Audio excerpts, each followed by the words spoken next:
రండి. ప్రభు మహాకృపలో మీరు అందరూ క్షేమమే గదు. నేటిదిన వాక్య ధ్యానం కొరకు సామెతల గ్రంథం 14వ అధ్యాయము 30వ వచనంలో రాయబడిన వాక్యాన్ని చదువుకుందాం.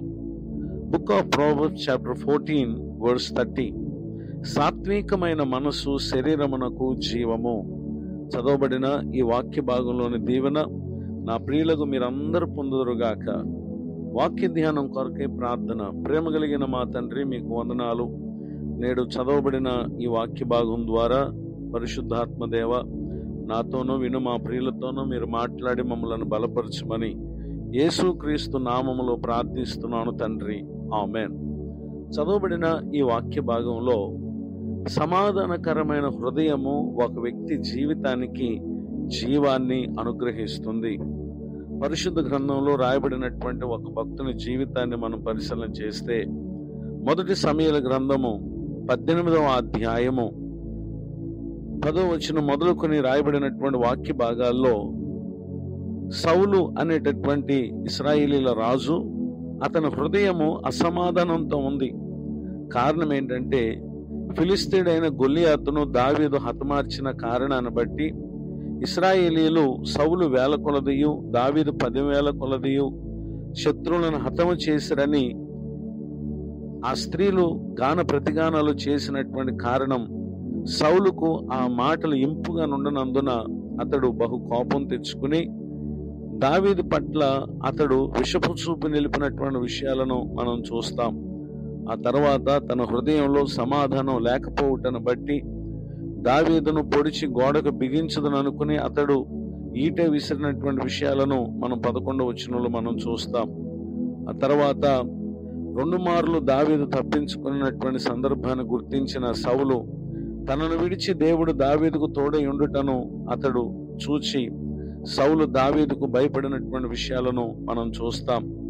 దావీదైతే సమస్త విషయాల్లో సుబుద్ధి కలిగి అతడు ప్రవర్తిస్తూ ఉన్నాడు గనుక మరణము పలు రీతులుగా సౌలు చేత వచ్చినప్పటికీ, తన శత్రువుల చేత వచ్చినప్పటికీ దేవుడు సమాధానం కలిగినటువంటి హృదయంతో ఉన్నటువంటి దావీదును ఆయన కాపాడుతూనే వచ్చినటువంటి విషయాలను మనం గమనించగలం. గనుకనే అతడు జీవిస్తూనే ఉన్నాడు. మొదటి సమూయేలు గ్రంథం 23వ అధ్యాయం 14వ వచనం. First Samuel chapter 23 verse 14. సౌలు అనుదినం అతని వెదికినను దేవుడు సౌలు చేతికి అతన్ని అప్పగించలేదు. నిజమే, ఇంకనూ జీవంతో దావీదు ఉండటానికి గల కారణం అతని హృదయము ఏ విధముగాను సౌలు ఎదుట మత్సరపడక అతడు సాత్వికమైన మనసుతో ఉన్నాడు. అయితే మత్సరముతో జీవిస్తూ వచ్చినటువంటి ఈ సౌలు అనగా తన హృదయంలో చెడు ఆలోచనలు, దుర్యోచనలు చేస్తున్నటువంటి ఈ సౌలు తన ప్రాణానికి తానే హాని కొనతెన్నటువంటి విషయాన్ని మనం మొదటి సమూయేలు గ్రంథం 31వ అధ్యాయము 4వ వచనంలో రాయబడినటువంటి ఆ మాటలో మనం చూస్తాం. First Samuel chapter 31 verse 4. సౌలు తన కత్తి పట్టుకుని దాని మీద పడెను. తనకు తానుగా అతడు మరణమైపోయినటువంటి విషయాన్ని ఇక్కడ మనం చూస్తూ ఉన్నాం. ఈ మాటలు వింటున్నటువంటి నా ప్రియ సహోదరి సహోదరులు, సమాధానంతో కూడినటువంటి హృదయము మనకు జీవాన్ని ఇస్తుంది.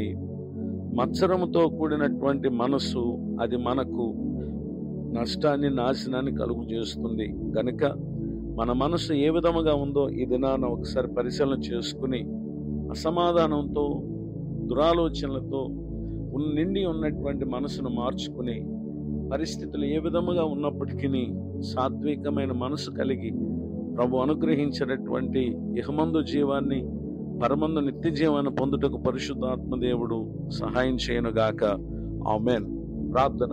ప్రేమ కలిగిన మా తండ్రి, మీకు వందనాలు.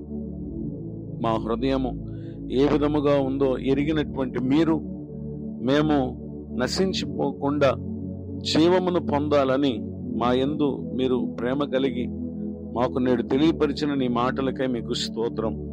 దైవజనులను, వారి కుటుంబాన్ని, సేవా పరిచయను దీవించండి. కృంగిన వారిని, దుఃఖితులను, వేదనలో ఉన్న వారిని ఆదరించమని మీ సన్నిధిలో ప్రార్థిస్తున్నాను. ఈరోజు పెళ్లి రోజు, మరి పుట్టినరోజు జరుపుకుంటున్న మా ప్రియులకు మీరు అనుగ్రహించిన మరొక నూతన సంవత్సర దయాకిరీటాన్ని బట్టి స్తోత్రం. తమ ముందున్న సంవత్సరములన్నీ సాత్వికమైన మనసుతో జీవించి మీరు ఇచ్చే దీవెనలు పొందడానికి సహాయం చేయమని యేసుక్రీస్తు నామములో ప్రార్థిస్తున్నాను తండ్రి. ఆమేన్. తండ్రి, కుమార, పరిశుద్ధాత్మ దేవుడు తోడు నడిపించును గాక. ఆమేన్.